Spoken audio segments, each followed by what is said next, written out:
Oracle. And the topic today, what is true for you, isn't necessarily true for others. However,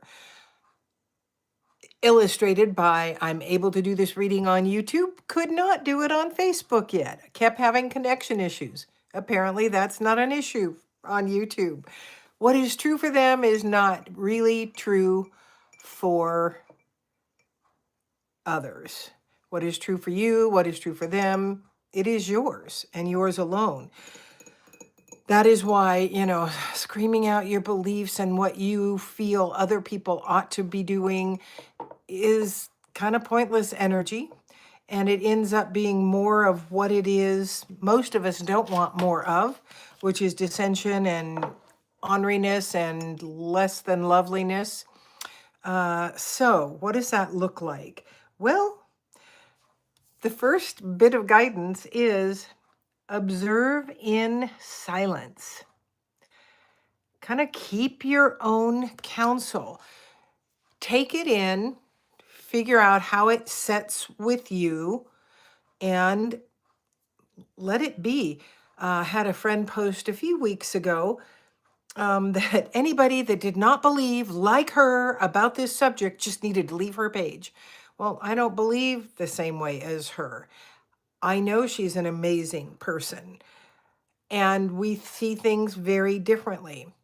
I didn't respond. I also didn't leave because I knew she was in upheaval, and that's where she is allowing herself to be put. Where she wants to be, no, I know that she doesn't want to be in that kind of energy, but she keeps taking in the stuff that she's allowing it to put her in. So we really have to honor ourselves, our own peace. Had another friend message me this thing, and then please let me know what you think, because it's the first time I've done this from Instagram. And I went, okay. At first I thought it was a scammer, and I messaged her and said, I think you've been scammed or hacked. She messaged me and let me know she had sent it. So I went, oh, I'll look at it.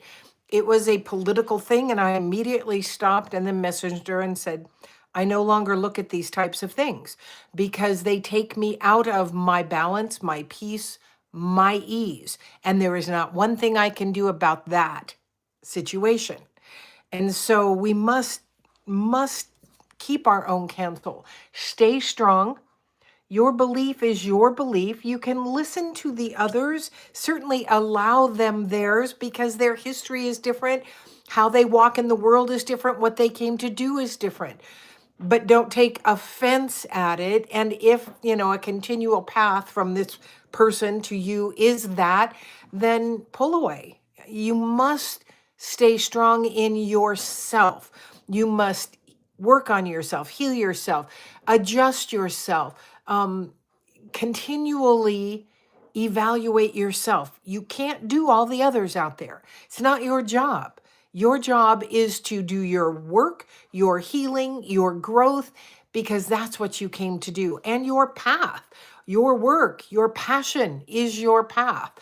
And so if your passion is disruption, so be it. It's not my path, which means that I will not engage with what you put out there. And that's okay.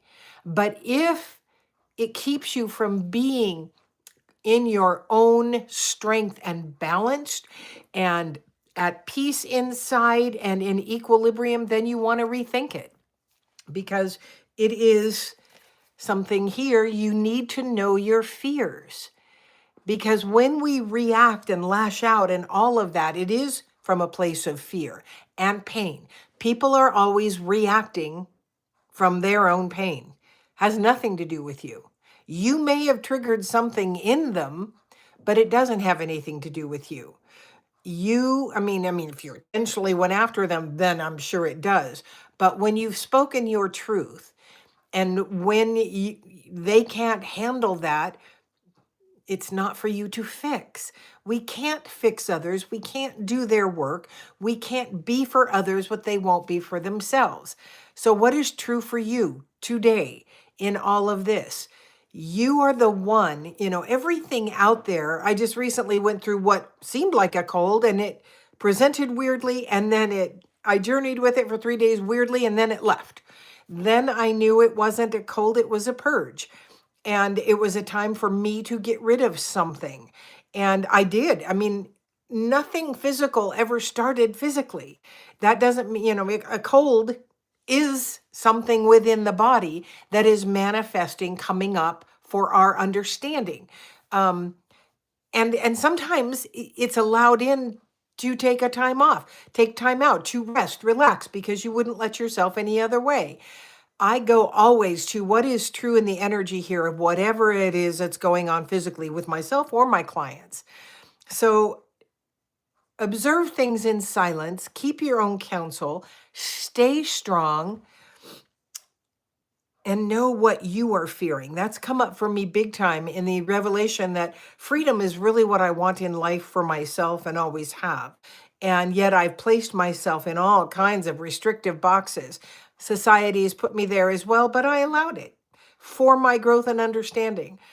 And then realizing that what I feared most was me not contained. So what are your fears? What are you really fearing in this life? And if you keep putting it outside yourself, it is not your fear. What are you fearing? That's it for today. Thanks so much for joining me. I'm Victoria Savage, Nurse Savage, on your side, your wisdom guided oracle. Until we meet again.